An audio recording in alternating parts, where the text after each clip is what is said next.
Sebelumnya Assalamualaikum warahmatullahi wabarakatuh. Terima kasih atas waktunya. Perkenalkan, kami dari PPG UNS Prajabatan Gelombang 2 2023. Perkenalkan, nama saya Noval Gali Bintaraga. Nama saya Masud Hari Utomo. Di sini saya ingin mewawancarai kakak pembina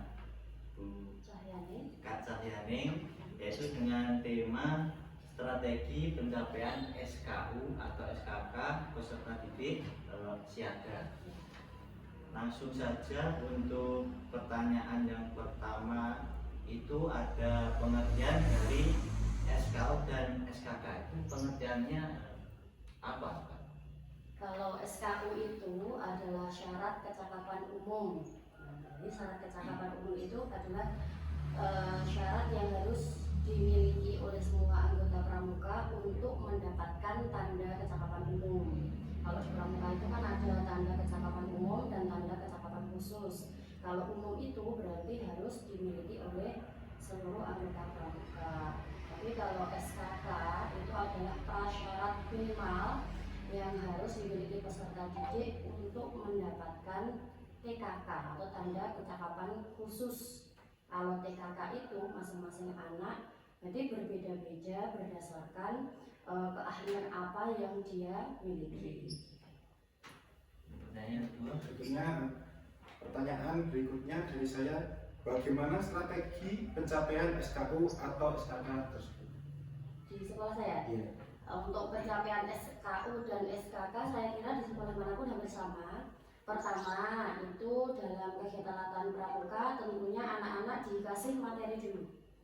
Jadi kecakapan umum itu kan ada syarat, ada itu namanya materi-materi yang harus diketahui oleh anak-anak dulu. Kemudian setelah materi itu disampaikan kepada anak-anak biasanya disusul dengan ujian. Jadi untuk mengetahui sejauh mana anak-anak menangkap materi yang telah disampaikan. Nah, ujian itu nanti bisa itu ujiannya secara individu, bisa juga secara berkelompok. Kalau ujian yang TKU untuk kecakapan umum itu biasanya bersama-sama karena materinya kan sama dan semua harus menempuh itu. Tapi kalau TKK itu kan berdasarkan keahlian masing-masing, jadi ya berbeda-beda untuk masing-masing. Baik, untuk pertanyaan selanjutnya yang terakhir di sini, bagaimana caranya menguji SKU atau SKK ini untuk peserta didik siaga? Untuk peserta didik siaga mengujinya, kalau di sekolah saya itu ekstra pramukanya hari Jumat sore.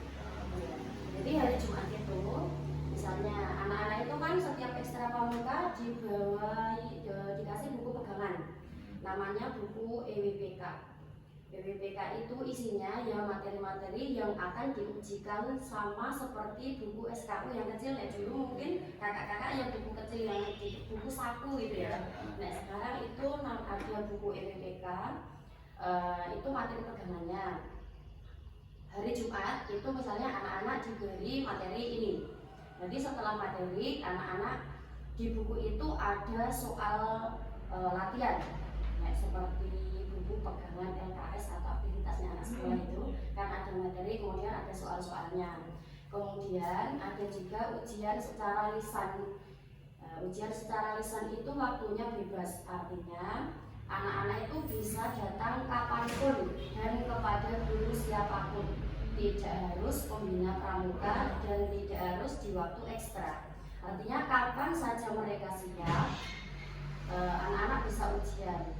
Kemudian untuk penguji itu bukan hanya pembina pramuka, tetapi boleh siapa saja yang sekiranya mumpuni dalam materi tersebut.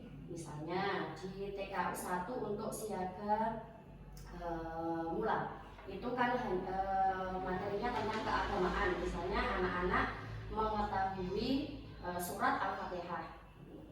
Berarti itu ujiannya tidak hanya kepada guru, misalnya di rumah dengan orang tuanya, itu boleh.